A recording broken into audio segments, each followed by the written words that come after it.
আলহামদুলিল্লাহ ওয়াকাফা ওয়াসালামুন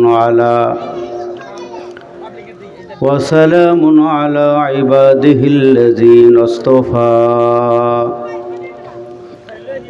আম্মা বা'দু ফাআউযু বিল্লাহি মিনাশ শাইতানির রাজীম বিসমিল্লাহির রহমানির রহিম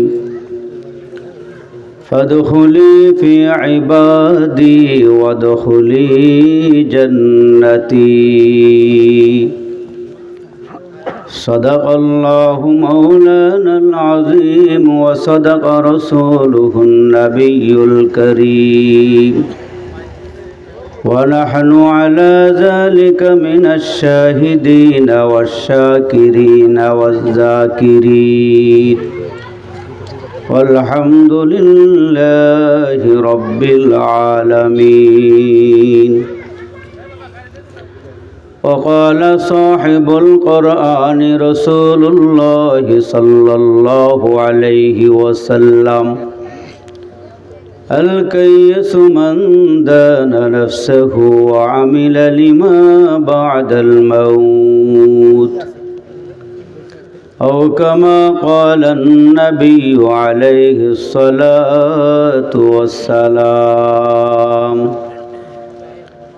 আজি করব না করব কালি এইভাবে দিন গেল চলি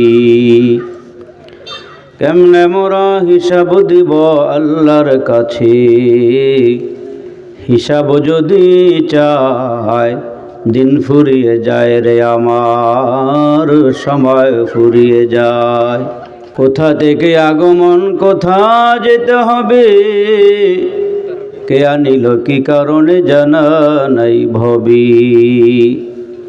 ওরে ভোলা মন তাতে নিমগন মরণে স্মরণ কর পলে পলে তর ফুরিয়েছে আয়ু এখনো না হলো ডর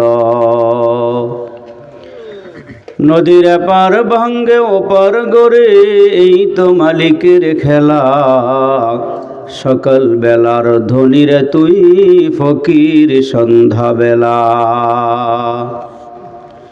এই দুনিয়া মিশে বলে ভাই শুধু আশার খেলা ঘর চোখ বুঝিলে দেখবি রে মন কে আপন কে বাপর নামাজের মধ্যে আমরা যে দুরূদ শরীফগুলো পড়ি আমরা সকলে একটা আওয়াজ দিয়ে মহব্বতের সাথে পড়ি আল্লাহুম্মা সাল্লি আলা মুহাম্মাদ ওয়া আলা আলি মুহাম্মাদ كما صليت على إبراهيم وعلى آل إبراهيم إنك حميد مجيد اللهم بارك على محمد وعلى آل محمد كما باركت على إبراهيم وعلى آل إبراهيم ইন্নাকা হামিদুম মাজিদ শুলপুর প্রবাসী এলাকাবাসীর উদ্যোগে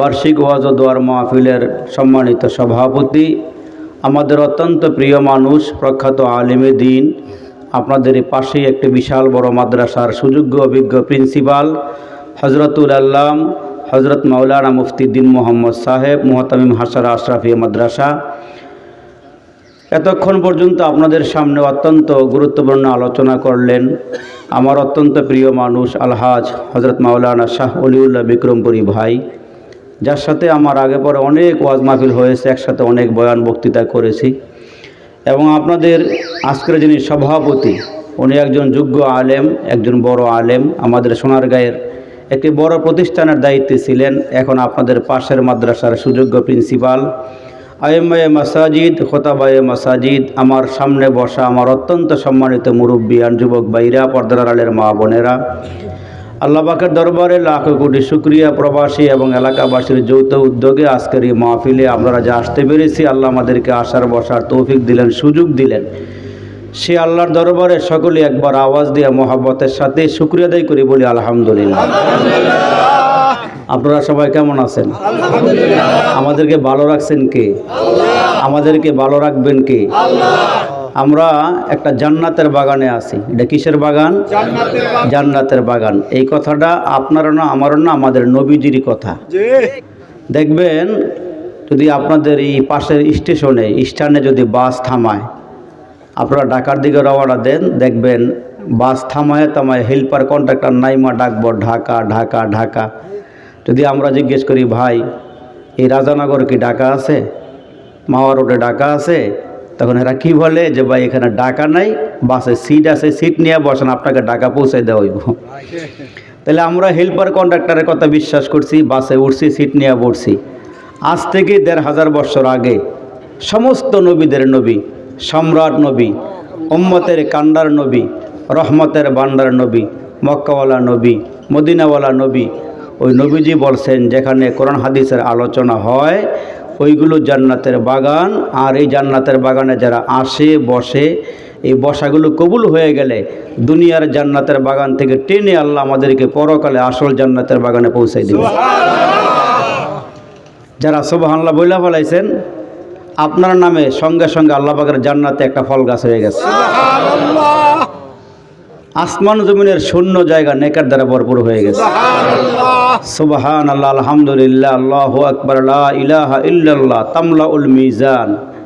এগুলো মিজানের পাল্লার মধ্যে দেওয়া হবে এবং মিজানের পাল্লার ওজনকে ভারী করে দেবে। আপনার আমার নবী, সম্রাট নবী মেরাজে গেলেন এই রজবের চাঁদে। রসুল বলেন, জিবরাইল আমিন আমাকে এমন একটা জায়গাতে নিয়ে গেলেন, গিয়ে দেখলাম যে বিশাল বড় একটা সাগর। এই সাগরের পাশে ফেরেশতার আকৃতি দিয়ে আল্লাহ, পাখির আকৃতি দিয়ে আল্লাহ একটা ফেরেশতা সৃষ্টি করছেন। সুবহানাল্লাহ, জোরে কর। পাখির সুরত দিয়া একজন ফেরেশতা সৃষ্টি করছেন, যার পুরা বডির ভিতরে ৭০,০০০ পাখা লাগানো আছে। এই পাখার সাথে আমরার আমলের সাথে একটা সম্পর্ক কেমন? নবীজি বলেন, উম্মত যখন বলে সুবহানাল্লাহ, তখন ওই ফেরেশতার আকৃতির, পাখির আকৃতির ফেরেশতাকে নড়াচড়া করে। যখন কোনো বান্দা বলে আলহামদুলিল্লাহ, তখন সমস্ত পাখাগুলো সরাইয়া দেয়।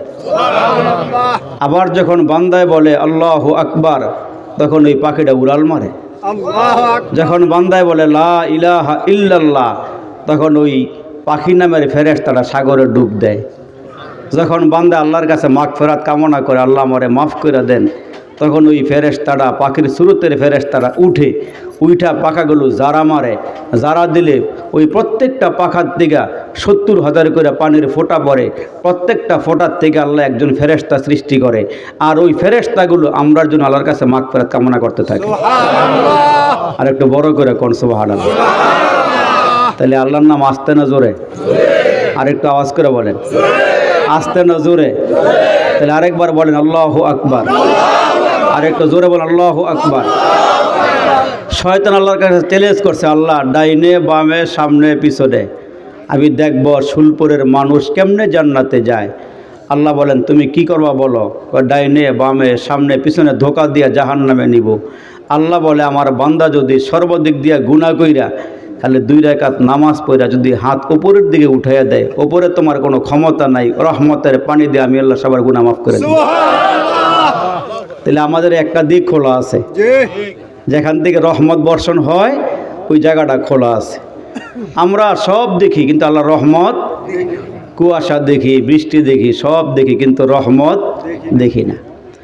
আম্মা জান আয়েশা বলেন, আমি আমার হুজরার ভিতরে বসা, আমি তাকায়া দেখি আল্লাহর নবী সাহাবীদের সামনে যখন ওয়াজ করতেছেন, বয়ান করতেছেন, আমি তাকায়া দেখি নবীজির দাড়িগুলো বেয়ে বেয়ে ঝর্ণার মতন পানিগুলো টপ টপ করে পড়া শুরু হয়ে গেছে।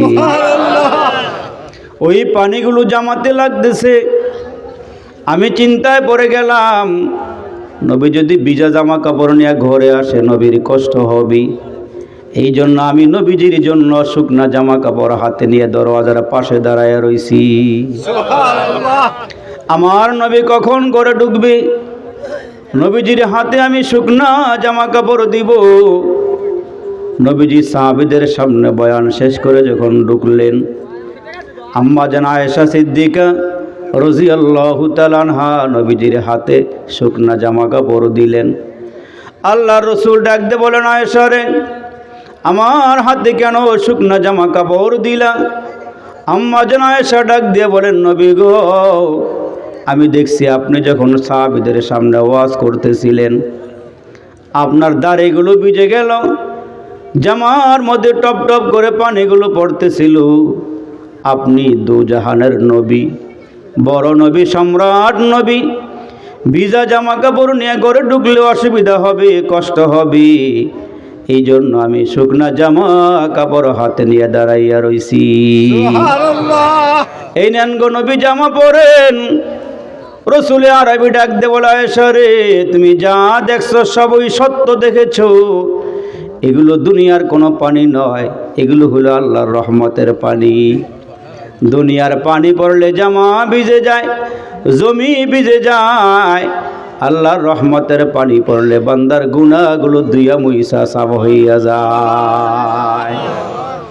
এই মাহফিলে আমরা বসে আছি যুবক, হে কলিজার টুকরা আমার মুরব্বীরা, মাহফিলটার ভিতরে বসে রইলাম, রহমতের ফেরেশতারা চতুর্দিকে দাঁড়ায় দাঁড়ায় বলে, আল্লাহ তোমার বান্দাগুলো এই মুহূর্তে ইচ্ছা করলে ঘুমাইতে পারত, বালিশটায় মাথা চায়, মাথাটায় বালিশ চায়, চোখগুলো ঘুম চায়, পিঠটায় বিছানা চায়, মুখটায় খাবার চায়, পেটটায় খাবার চায়, তোমার বান্দাগুলো এগুলো ত্যাগ করে দিনী মাহফিলে বসে রইল।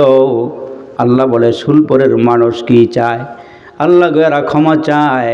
আল্লাহ বলেন, শোনো, ইস্তাগফিরু রাব্বাকুম ইন্নাহু কানা গফফারা, বান্দারে বলে দেও এরা যেন আমার কাছে ক্ষমা চায়, ইস্তেগফার করি, মজলিস থেকে বের হইলে আমি আল্লাহ মাফ করে দিব। আমার আল্লাহ ডাক দিয়া বলে, মানুষ শুনিয়া লও, তোমার গুনাহ যদি পাহাড় বরাবর হয়ে যায়, তোমার গুনাহ যদি সাগরের ফেনা বরাবর হয়ে যায়, তোমার গুনাহ যদি আসমান জমিনের শূন্য জায়গা ভরে যায়, বলি ইয়া ইবাদিয়াল্লাযিনা আসরাফু আলা আনফুসিহিম লা তাকুনাতু মির রাহমাতিল্লাহ, আল্লাহ যারা নিজের নফসের উপরে জুলুম করে বাড়াইছো, গুনাহ করতে করতে বান্দা এমন কোনো জায়গা নাই বান্দা গুনাহ করো নাই, খালি তওবা করে হাতগুলো বাড়ায় দাও, আমি আল্লাহ তোমার উপর রাজি আর খুশি হইয়া গেলে আমি আল্লাহ মাফ করে দিব। সুবহানাল্লাহ। বান্দা মাফ চাইতে হবে, আমি আল্লাহ ক্ষমা করে দিব। একজন নবী পয়গম্বর মুসা নবীর আলোচনা শুনতেছিলেন। এ কলিজার টুকরা যুবক, এলাকার সব মানুষ একসাথে আইয়া বলে, ওগো আল্লাহর নবী, আল্লাহ বৃষ্টি দেয় না, আল্লাহ মনে হয় আমরার উপরে রাগ করছি, যার কারণে জমিন ফেটে চৌচির হয়ে গেছে, খাল বিলের পানি শুকায়া গেছে। ও আল্লাহ, আমাদের অনেক কষ্ট হইতেছে, বকরি বেড়া পর্যন্ত ঘাস পাইতেছে না, জমিন ফেটে চৌচির হয়ে গেছে। ওগো মুসা নবী, আপনি একটু আল্লাহর কাছে দোয়া করেন। আমরা মাঝে মাঝে যাইনি ইমাম সাহেবের কাছে, হুজুর একটু দোয়া করেন। হুজুর আপনি নামাজি মানুষ, আপনি হাফেজ সাহেব মানুষ, আপনি আলেম মানুষ, একটু দোয়া করেন হুজুর। যারা এই বিশ্বাস নিয়ে যায়, আল্লাহ এদের চাওয়া পাওয়া আল্লাহ কবুল করে নেয়। আবার অনেকে এমনও আছে, এক লোকের ছেলে পরীক্ষা দিব, হুজুরের কাছে গিয়ে বলছে, হুজুর আমার ছেলে মেট্রিক পরীক্ষা দিব, 5 কেজি মিষ্টি লয়েছি, আপনার লেগে হাদিয়াও লয়েছি, একটু দোয়া করেন। তো হুজুরে চিন্তা করছে, যেহেতু দোয়ার একটা আয়োজন, অপরের জন্য দোয়া করলে সেই দোয়া আল্লাহ নিজের পক্ষে কবুল করে, এই জন্য দোয়া করছে, আল্লাহ শুলপুরে যেই কয়টা ছেলে মেয়ে পরীক্ষা দিবে আল্লাহ সবারে পাশ করাই দিও। এখন মুনাজাত শেষ, এই লোকে মিষ্টি আর হাদিয়া লইয়া বাড়ির দিকে রওনা দিছে। একজন জিগায়, কিউ মিষ্টি খাওয়াইতেন না? হুজুরের কাছে আসছিলাম দোয়ার লেগে, আমার পড়ার লেগে দোয়া করবো, হুজুরে দোয়া সবার লেগে করছে, আমার পড়ায় খুব দূর পাইছে, টেহাও দিতাম না, মিষ্টি পাইতাম। তেহার মিষ্টি লেগে কি বাড়ির দিকে রওনা দিছে, দূর যেমনি বুঝছে এমনি লয়ে গেছে গা। অপরের জন্য দোয়া করলে আল্লাহ সেই দোয়া তার পক্ষে কবুল করে, জোরে করছে সুবহানাল্লাহ। তো মুসা নবীর কাছে এলাকার সব লোক একে হুজুর একটা দোয়া করে। তো পয়গম্বর মুসা আলাইহিস সালাম 70,000 লোক লয়ে মাঠে গিয়া দোয়া করে, আল্লাহ ও মালিক রাজানগর এলাকায়, ও মালিক সুলপুর এলাকায় তুমি মালিক বৃষ্টি দাও আল্লাহ, খাল বিলগুলো পানি দিয়ে ভরে দাও, জমিনকে ফেটে ফাটা দেওয়া জমিনকে আল্লাহ তুমি উর্বর করে দাও। কিন্তু দোয়াও শেষ, বৃষ্টির পরিবর্তে আরো রোদ বাইরে গেছে গা। দোয়া করছে বৃষ্টির লেগে, রোদের শীতে উঠছে আরো। তো মুসা নবী আল্লাহর দিকে, আল্লাহ দোয়া করলাম 70,000 লোক লইয়া, ও মালিক তুমি বৃষ্টি না দিয়ে রোদ দিয়ে বাড়াই দিছ। আল্লাহকে মুসা এই 70,000-এর ভিতরে একজন গুনাহগার আছে, এরা সরাই দিলে আমি আল্লাহ দোয়া কবুল করবো, বৃষ্টিও দেব। আর একটু জোর আওয়াজ দিয়ে কর সুবহানাল্লাহ। মুখটা বন্ধ রাখেন না, এটা বন্ধ রাখলে লসে ভরে যাবো গা। অনেকে মুখ খোলে নেয়, বাইর থেকে মারামারি করেছেন আপনারা, আবার মন দিয়ে খারাপ আপনাকে দেওয়া যায়। জোরে আল্লাহু আকবার বলেন, আর একটা জোরে আল্লাহু আকবার। যাক আলহামদুলিল্লাহ, আওয়াজ দিলে তার কারণ কথা কইতে ভালো লাগে। আপনারা বুঝেন, এটা আমিও বুঝি যে হ্যাঁ হ্যাঁ বুঝতেছে জন্য সুবহানাল্লাহ কইছে। একলা একলা ওয়াজ করুন জানা, একলা কথা কয় পাগলে বলে, এই জন্য আমার পাগল বানায় না আপনারা একটু আওয়াজ টাওয়াজ কইরেন। আর গোরস্থানে গেলেও ওইখানে মুর্দা ব্যক্তিরা কথা কয় না, এই জন্য সুলপুরের মানুষের আগ্রহ ভালো দেখতেছি। এই জন্য চিৎকার করে আল্লাহর নাম নেন। এই গাছগাছালি পাক পাকালি হাসরের দিন আপনার আমার নেকের পক্ষে সাক্ষ্য দিব, এই জমিন সাক্ষ্য দিব। জমিনে কইব ইয়াউমা ইযান তুহাদ্দিসু আখবারাহা, আল্লাহ ভালো মন্দ সব কইব। কোন জায়গার মধ্যে আঞ্জা দিয়া গাঞ্জা খাইছে এইটাও কইব, সুদ খাইছে ঘুষ খাইছে, রমজান মাসে দিনের বেলা ডালের বড়া খাইছে এইটাও আল্লাহ কইব। আল্লাহর কাছে কইব যে আল্লাহ এই সিবাসাবাদ খারি আল্লাহ এই কামটা করছিল। সুদ খাইয়ে লোক নাই, ঘুষ খাইয়ে লোক নাই, দুই পক্ষ মারামারি লাগাই দিয়ে একবারটায় বইয়ে থাকে ঘুষ খাওয়ার লেগে, এমন লোক নাই। এই সুলপুর না থাকলেও সারা বাংলাদেশের অভিজ্ঞতায় বলতেছে অনেক জায়গার মধ্যে আছে, অনেক জায়গার মধ্যেই এই বেড়ারা সারা বিচার হয় না। ঠিক নিজরে কর, গ্রামের মোড়ল এই বেড়ারা সারা বিচার হয় না। দুই পক্ষে লাগছে মারামারি, চাষা বিচারের লেগে আপনার যেমন লাগবো। চাষা এমন 8 দূরে বই রয়েছে, দেখবেন মাঝে মাঝে ঢাকার থেকে নামছেন রাজানগর, গিয়ে দেন একটা রিক্সা আর একটা রিক্সাও নাই। ভাই আমার একটু বাড়ির সুলপুর নামায় দিয়ে ভাই সারাদিন ট্রিপ মারছে, এখন আর শরীরটা কুলানো যাইতাম না। ভাই বাড়াই দেবো না, কয়টা বাড়াই দেবো না, আপনার আগে একজন 100টাই বেশি হয়ে গেছে। এ লোক নাই, সবাই না, কিছু লোক এমন আসেনি, আছে এমন লোক আছে। এখন দুই পক্ষে মারামারি লাগছে, চাষার কাছে বিচারে লেগে গেছে, যারা মার কাছে গিয়ে চাষা একটু বিচার করে দেয়। তো চাষাই যে বিচার করবো, চাষা আবার তল্লা কিছু খায়, পকেটে তার দেয় সারে দি চাষা রাহের, এটা ডাক্তার মতর দেখাইলে দেখাইন, কিন্তু কালকে বিচারও যায়। এরা যখন সবাই গেছে গা চাষা ছায়া দেয়, খুললে দেয় 5,000 কয় হাজার। আচ্ছা, যারা মারছে পিটাইছে এরা আবার একটু ডাট শক্তিশালী, এরাও গেছে। কি খবর চাষা? এরা বলে আইছিল কালকে বিচারে থাকো। আচ্ছা থাক, মনে বিচার ঠিকঠাক মতো কইরেন। এরাও এক মুঠ দিছে, ছায়া দেয় একটু ওজন লাগে, বাড়িও লাগে, মুঠটা বড়ছে, ছায়া দেয় 12,000 কয় হাজার, একটু জোরে কর। আমরা দেখি আবার ভালো লাগতেছে আমার কাছে আলহামদুলিল্লাহ। মাইকের আওয়াজ যেমন তেমনই হোক, আপনার আওয়াজ ভালো আছে। এই জন্য দুই পক্ষের এখন বিচার শুরু হয়েছে। চাষাই গিয়া মাঝখানের চেয়ারও বইয়া বিচার যে করব, খালি চাষার চোখ খালি ওই যে বড়টার দিকে, ছোটোর দিকে কোনো চোখ নাই। এখন ছোটোবেলারা গরিব, এরা মায়ের মুড় খাইয়া খালি সামনে গিয়া কয়, চাষা ও চাষা পাক পাঞ্জাতনের খবর কি? চাষারে কি কয়? ও চাষা পাক পাঞ্জাতনের খবর কি? একবার, দুইবার, তিনবার, চারবার, 5বার বলার পর চাষায় মুখটা ঘুরাইয়া, চেহারা ঘুরাইয়া ডাক দিয়া কয়, কি হইব তোর পাক পাঞ্জাতন দিয়ে 12 আউলিয়া ঠেলে? কয়াউলিয়া ঠেলে?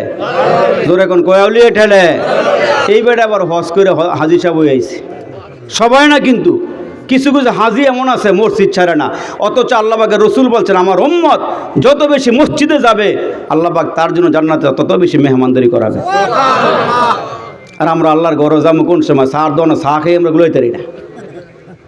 বিকালবেলা বাড়িব, রাত 12টা 1টা বাজে ঘরে যাইব, 10 কাপ চা খাই লাইছি, মাঝখান্দা আবার বনরুটিও খাইছি, সাগর কলাও খাইছি। ঘরে গেছে বেডিকে চা ভাত খাইতেন না, এত ঘন ঘন খিদা লেগে থাকে না। কয় কেন কি হয়েছে? আজকে 10 কাপ চা খাইছি, 4টা বনরুটি খাইছি, 5টা সাগর কলা খাইছি। হুজুরের নামাজের কথা বলে একটা বেটকি দিয়ে হুজুর মসজিদ তো আমরা বাড়াইছি, জায়গা আমরা দাদাই দিয়ে গেছে। হুজুর 10টা করে ফ্যান লাগাই দিছি, খালি সুইচ দিয়ে বাতাস খাইবেন, 3 বেলা গরম ভাত খাই, 5 বেলা আজান দিয়ে নামাজটা একটু চালাইয়া নিয়ে। নামাজটা একটু চালাইয়া নিয়ে আর এইবারে টোটো কোম্পানির ম্যানেজার। আল্লাহ বুঝার তৌফিক দান করুক। আর একটু জোরে বলেন। মুসলমান ভাইরা রে আমার, পয়গম্বর মুসা আলাইহিস সালাম 70,000 লোক লয়ে আল্লাহর দরবারে দোয়া করে, বৃষ্টির পরিবর্তে আল্লাহ রোদ বাড়াইয়া দিলে পয়গম্বর ডাক দিয়ে বলে, আল্লাহ রৌদ্রের মাত্রা বাড়াইয়া দিলেন, আল্লাহ রোদ কমাইয়া বৃষ্টি দেন। কয় তোমার এই মজলিসে একজন গুনাহগার আছে, এই গুনাহগারটারে বাইর করে দাও, তুমি যেইটা চাইবা আমি আল্লাহ সেইটাই দিব। পয়গম্বর ডাক দিয়ে বলে, আল্লাহ 70,000-এর মধ্যে আমি গুনাহগার কেমনে খুঁজা বাইর করব? ও মালিক দেখাইয়া দেন। পয়গম্বর মুসা নবী দাঁড়াইয়া ডাক দিয়ে বলে, ও ভাই, কে গুনাহ করছো তার তো জানা আছে, কে কি কাম করে আইছো। গুনাহগার লোকটা বের হয়ে গেলে সবার কষ্ট লাঘব হবে। ভাই তুমি বের হয়ে যাও, আল্লাহ বৃষ্টির পানি দিয়ে জমিন ঠান্ডা করে দিবে, ওই নদ নদী খাল বিলিগুলো ভরপুর হয়ে যাবে। গুনাহগারটা টের পেয়ে ফেলাইছে, মনে মনে সিদ্ধান্ত নিছে আমি আর গুনাহ করব না। সুবহানাল্লাহ। 70,000-এর মাঝখানে ডাক দে বলে, আল্লাহ ও মালিক, এই মুহূর্তে যদি আমি বের হয়ে যাই, সুলপুরের মানুষ যাই না বলাইব আমি যে গুনাহ করি, আল্লাহ আমি যে নাফরমানি করি যাই না বলাইব। 70,000-এর কাফেলার ভিতর থেকে আমি বের হইলে আল্লাহ এখন সবাই বুঝা বলাইব আমি যে গুনাহগার নাফরমান। আল্লাহ তওবা করতেছে, আমি আর জিন্দেগিতে গুনাহ করব না। আল্লাহ আপনি আমারে মাফ করে দেন। যেই মাত্র দোয়া করছে আল্লাহ দোয়ার ফেরত দেয় নাই। ওই গুনাহগার বান্দা যখন মুসলমান ভাইরা চোখ দিয়ে পানি ছাইরা তওবা করে বাড়াইছে, আল্লাহ ডাক দিয়ে কয়, এ ফেরেশতারা যারা বৃষ্টি জমিনে বর্ষণ করস, বৃষ্টি চালু করে দে। মুহূর্তের ভিতরে ঝুপঝুপ করে পানি পড়া শুরু হয়ে গেছে। পয়গম্বর আল্লাহকে ডাক দিয়ে বলে, মালিক আমার আল্লাহ, তুমি কিছুক্ষণ আগে আমারে জানাই দিলা 70,000-এর ভিতরে গুনাহগার আছে, যার কারণে পানি বন্ধ করে দিছ, বৃষ্টি জমিনে দেও না।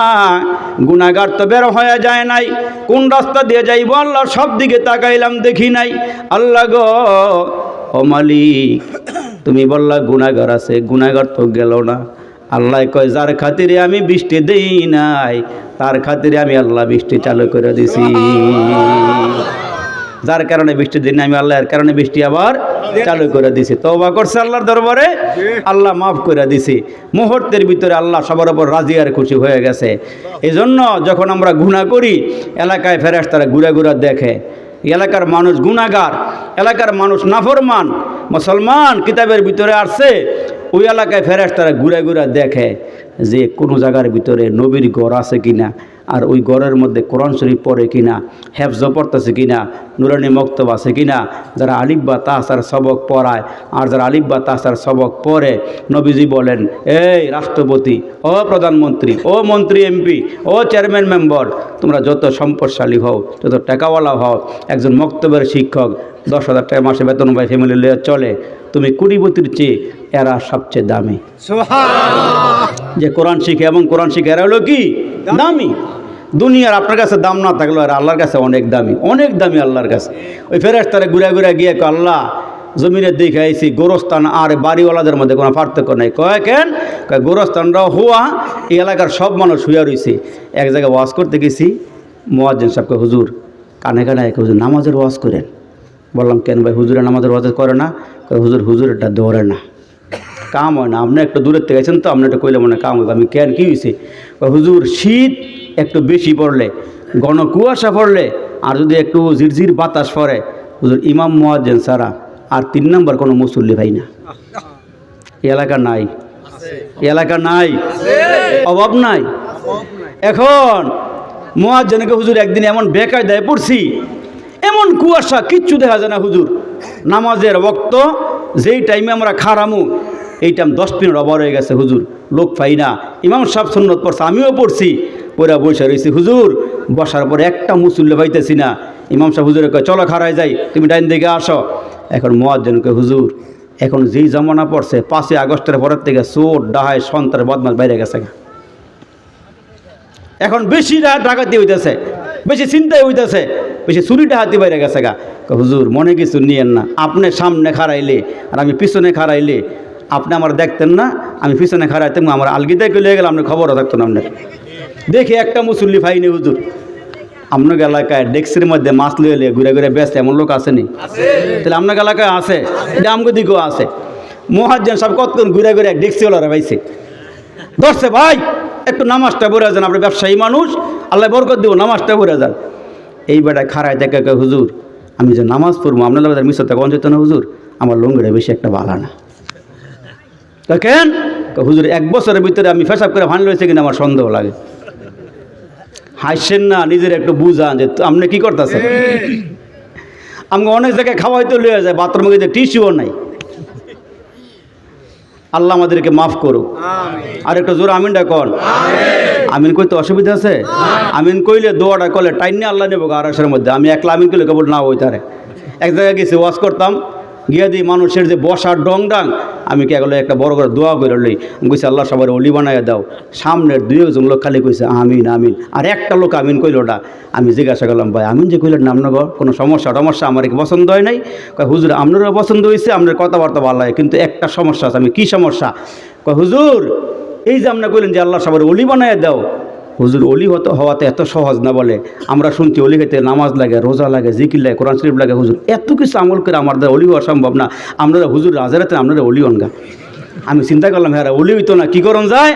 কইছে আল্লাহ, হ্যাঁ বলে অলি হইতো না, তাহলে আল্লাহ একটা লাইনটা ঘুরাইয়া কইছে আল্লাহ এগো ধানমন্ডি উত্তরা বনানে গোলশানে নিয়ে একটা করে 10 তলা বিল্ডিংয়ের মালিক বানাই দিও। তখন জামিনের আওয়াজ শুরু হয়েছে, একবারে উঠতে গেছিল ফেসাব করতে বলছে, হ্যাঁ না বই আমি নামেন শুরু করে দিছি। দুনিয়ার কথা শুনলে লাভ দিয়ে উঠবো, আর আখিরাতের কথা শুনলে বেটা লড়াচড়াই করে। এটা কয়েকদিন আগে ওয়াজে গেছে, আমি বললাম যে ভাই আমার লগে কাটা কাটা একমত আছেন, রাজি হইবেন কিনা জানি না। আজকে যদি আমার লগে করে একটা করে ডুব দেন, এক ডুবে 1000 করে দেবো। একবারটাকে হুজুর ডুবে 1000 মাত্র, গোসল দড়ি কথা মুখ দিতে যাইতাম না হুজুর। আমি বললাম 1 লাখ দিলে এইটা একটু আশা করা যায় হুজুর।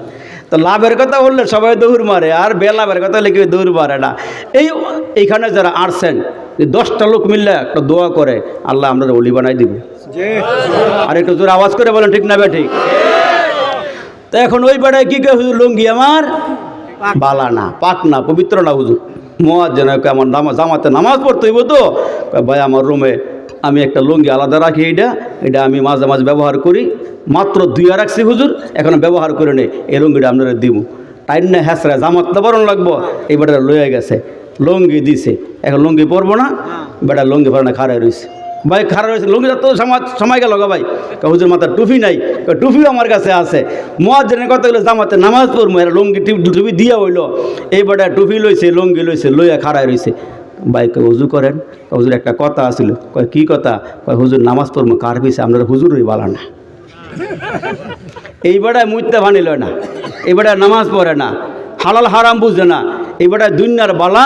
আরেক বেটায় কোরআনের হাফেজ, লৌকে মাহফুজের কোরআনটা বেটা সিনার ভিতরে, বেটা 5 ওয়াক্ত নামাজ পড়ে জামাতে, বেটা আজান দেয়, নামাজ পড়ে, মসজিদ ঝাড়ু দেয়, ইয়া না খাইয়া বেতন ফাইয়া না ফাইয়া আল্লাহর ঘরটা পরিষ্কার রাখে, 5 বেলা আজান দেয়, 5 বেলা নামাজ পড়ায়। এই বেটায় বালা না, তুমি মুইতে ভানিল না, তুমি অনেক বালা।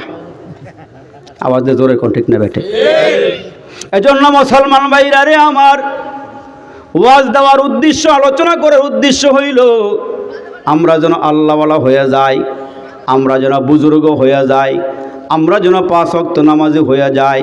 রসুল 2 মাস আগের থেকে আমরা দোয়া শিখাইছি, আল্লাহুম্মা বারিক লানা ফি রজব ওয়া শাবান ওয়া বাল্লিগনা রমাদান। আর কোন মাসে নবী এমন করে দোয়া করে নাই, আল্লাহ আমার হায়াত বাড়াইয়া দেন, 2 মাস পর্যন্ত আমার হায়াত বাড়াইয়া দিয়া আল্লাহ রমজান পর্যন্ত পৌঁছাইয়া দিয়েন। নবী জানে রমজান মাসে এত বরকত, রমজান মাসে এত বরকত, এক একটা নফলকে আল্লাহ ফরজ বানায়া দেয়, একটা ফরজ আমলকে আল্লাহ 70টা ফরজের মতো বানায়া দেয়। এই জন্য মুসলমান ভাইরা রে আমার, ভাই হাত দিয়ে বইলা যাই রে বাপ, এই শুলপুরের মাহফিল থেকে আমরা তওবা করে যাই, আল্লাহ আমি আর গুনাহ করব না, আল্লাহ আমি আর নাফরমানি করব না, আল্লাহ আপনি আমারে মাফ করে দেন, আল্লাহ আমারে মাসুম বানায়া দেন, আল্লাহ আপনি আমারে নিষ্পাপ বানায়া দেয়, আল্লাহ মাহফিলটা কবুল করুক। জোরে আওয়াজ করে বলেন আমিন।